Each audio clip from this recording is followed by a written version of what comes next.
Hello to the 30 people who watch my videos. Back at it again with SnickerzandDoodlez, recording under a blanket like a crazy person. The disclaimer before we start, I grew up on warrior cats, only warrior cats. So, I'm also a theater kid, so chances are my writing is bad.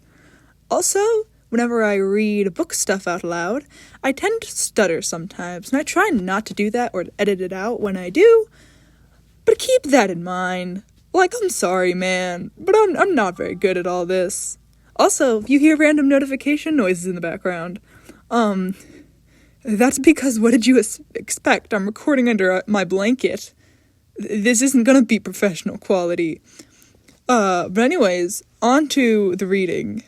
Oh, also, post-recording SnickerzandDoodlez, there's a prologue to this, so if you just found this, I'll try to link the prologue in the description, and you should go watch that first. Chapter 1, 12,000 Years. At first, Felix only had one question. Who am I? A few moments of racking his brain and trying to keep himself awake later, it came back to him. He was Felix Rubik, an inventor and pioneer of science. Having solved that mystery, he quickly moved on to the next. What was he doing here? Why was he lying on his back on what felt like a cold metal floor? How did he get into this predicament? And most importantly, where in all the great wide planet of Earth was he? He let out a small moan, his entire body tingling like he'd been struck by lightning. His eyelids felt heavy and his brain yelled at him to go back to sleep.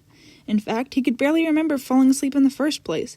He must have been conked out for quite a while. And to make matters worse, he felt like he was about to starve to death. He felt past the point of starvation, actually, but he knew that wasn't the case, because if he was, he'd be dead. And he definitely wasn't dead. At least, he didn't think he was dead. You never really knew, although Felix never quite expected death to feel so metallic. He craned his neck, trying to blink the bleariness from his tearing eyes and figure out where exactly he'd found himself. He lifted himself upwards into a sitting position, ragging the back of his head, and was met with two large, green, feline eyes staring back at him. Felix's own eyes widened. The presence of a cat in itself was weird enough. Felix was blanking a bit on his history, but he knew for sure he didn't have any pets. But to be honest, he was a bit more distracted with the room that he was in. It was pure white, covered in a thin layer of dust with no visible door or way of entry. How did I get in here? What you looking for? The cat squeaked, cocking its head to the side.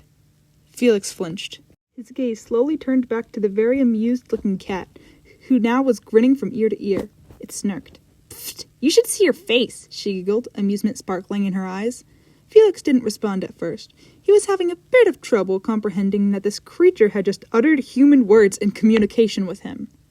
After a few moments of blank, wide-eyed staring, he let his instincts kick in and let out a sudden, blood-curdling scream. The tabby fluffed out her fur, peeling back her lips in a surprised grimace, seeming to have inflated like a balloon, and was hissing like one with a hole in it. Help! Felix screeched, scrabbling at the wall like a dog whimpering for its owner. Somebody help! Please! I've gone crazy, he whispered, not quite sure whether he was realizing the prospect or trying to assure himself that it was true. This isn't real. This is probably a weird sort of dream. Didn't someone say something about weird dreams or side effects? I can't remember who said that. He stiffened, moving on to about 1,000 new worries and questions in his head, and finally stopped talking to himself. The kitten frowned. Are you okay? You sound delusional. Kind of reminds me of... She frowned, then burst out into giggles. I don't remember. Maybe we're both delusional, she joked in a squeaking voice, padding over to him and sniffing his boot. Only now did Felix even bother really examining her. She had fluffy brown fur, lined with faint stripes and lightened fur around her muzzle and paws. Her grass-green eyes gazed up at him with wonder, and, even if solely because of her behavior, he could tell she was a child, and a pretty young one at that. A green jacket covered her rounded belly, and her sparkling white teeth were revealed in a large, toothy grin. So, I have a lot of questions, she explained eagerly, her fluffy tail lashing back and forth like a snake about to strike. Felix scowled, trying to hide his thumping heart and quickened breath behind narrowed eyes and the scowl. I'm the one who should be asking questions, cat, he spat, turning around so that his back was flat against the wall. The cat winced. That's not actually a very polite term, she corrected, shuffling her paws nervously before looking up at him and taking in a deep breath. Cat usually indicates non-sentience, and thus was replaced by Fialis, by the third ruler of the Dose name, she recited, puffing out her chest and lifting her tail in a mostly failed attempt to look regal. If Felix had to guess, he was pretty sure she was just reciting someone else's words. "And I always said those history lessons would never be useful," she joked, giggling to herself and looking up at Felix with proud eyes. When he didn't respond, she cleared her throat and continued on. "But that's all unimportant. You're a powerless. I've never met a powerless before. I have so many questions," she rambled. The more she spoke, the more sick of her ear-splitting voice Felix became. "So how'd you survive this long? It had something to do with that machine you were in, I bet. How do you not know what a fialis is?" "I don't know how I survived this long because I don't know what's going on. I don't know what a fialis is because where I come from, cats don't talk. What is a powerless?"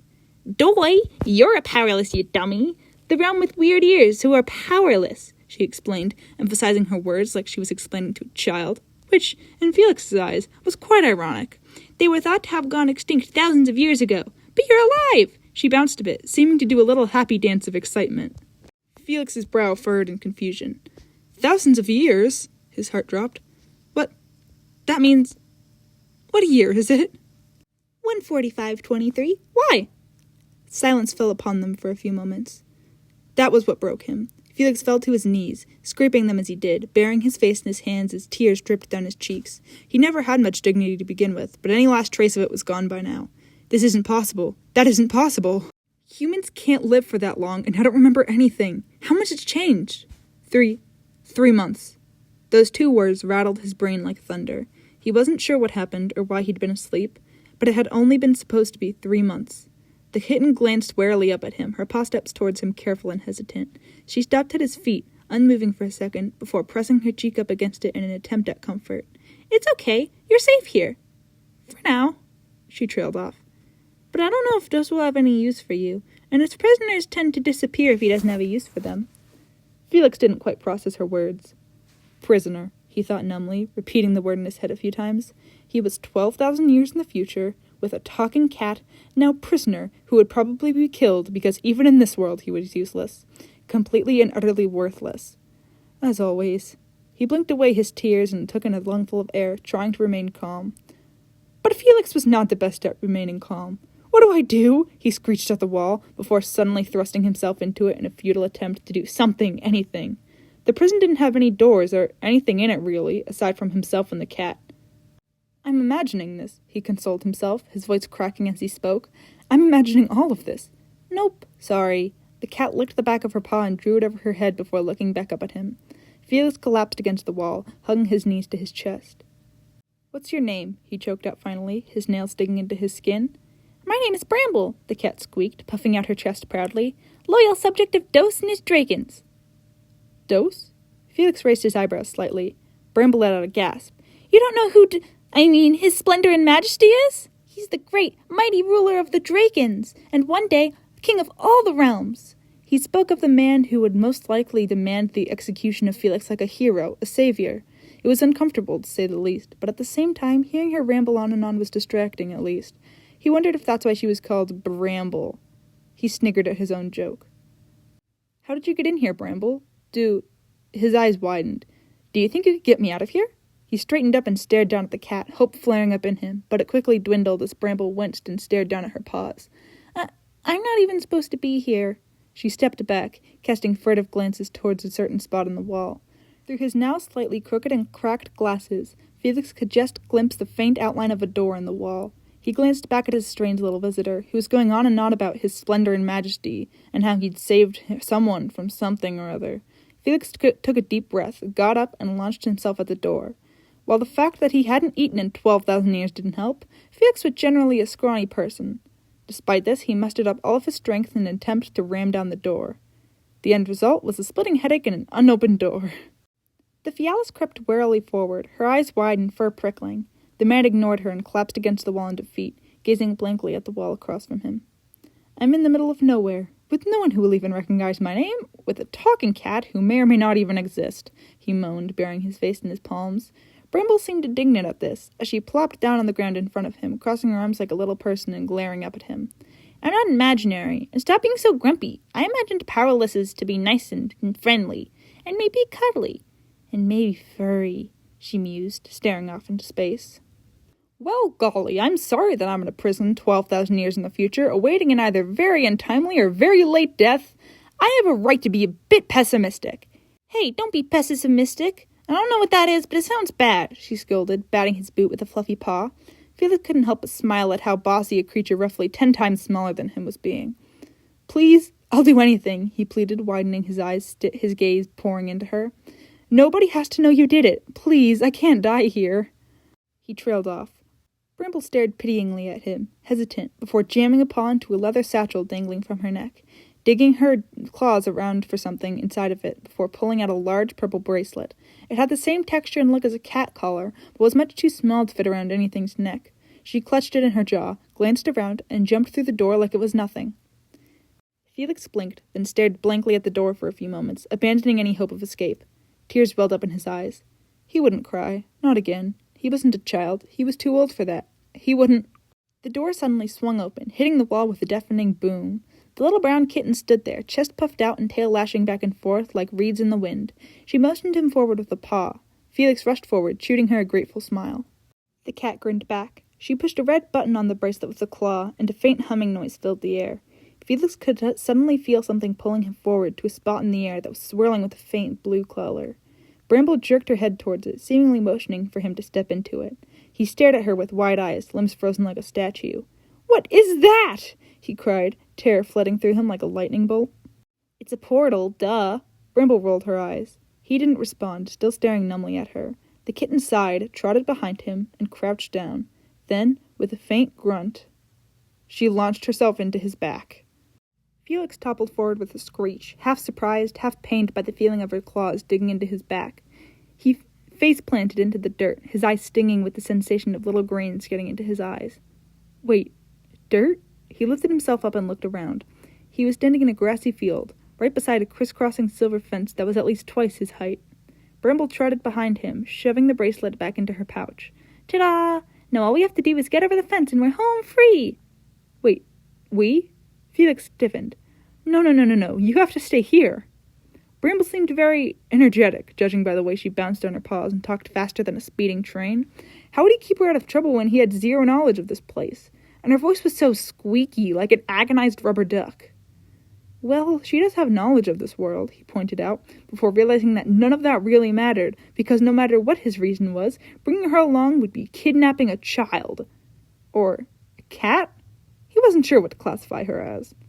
But then again, she did help me. I kind of owe her one. I have to come, she protested, stamping her foot into the mud. Dos barely lets me in the yard, let alone anywhere outside of it. She was obviously trying to seem assertive and tough, but her voice cracked as she finished the sentence. Felix felt a pang of pity. Anyone who's heartless enough to keep their sentient cat cooped up inside all day can't be a great caretaker, right? He still didn't feel justified doing it, but despite his inner protests, he felt himself stutter. Are you sure? I'm not sure. I'm sure I want to go, she interrupted, sporting the widest smile he'd seen from, well, anyone as far as he could remember. It'll be great. All of Madagascar will be ours to explore, and I won't be trouble. I'll come back to Dos eventually. I can never leave him for too long. I just want to explore. Right. That bracelet can get you home safe, right? He frowned and trailed off as the cat shook her head. Nah, I have to be close to the lair to use it. And before you ask, a dragon castle is called a lair, she clarified, as Felix opened his mouth to ask, motioning to something behind him. A little ways away sat a large stone tower, stretching to the sky, a beacon for anyone nearby. Circular balconies jutted out from it, each overgrown with lush green plants, flowers of every color, shrubs with leaves bigger than your palm. Even a few had small trees in them. Windows spiraled around the length of the tower, but nothing inside could be seen through them. Cool, isn't it? Bramble lifted her chin proudly, turning back to the fence. It was really gross looking when we found it, but Dos is very good at making things pretty again. Now come on, we don't want to get spotted. Last one there's a dead Fialis, she shouted before darting off like a squirrel with its tail on fire. Felix stared after her, feeling frozen to the spot. But after a moment's hesitation and a minor existential crisis, he took in a lungful of air, puffed out his chest, and ran after her. So that'll be it for Chapter 1. If people watch this and actually enjoy these, since it seems to be more accessible than Wattpad, I'll probably do the rest of the chapters too, but we'll see. It really depends. The rest of the chapters that I've written so far are linked in the description. You don't need an account or anything to read them. But yeah, that'll be it.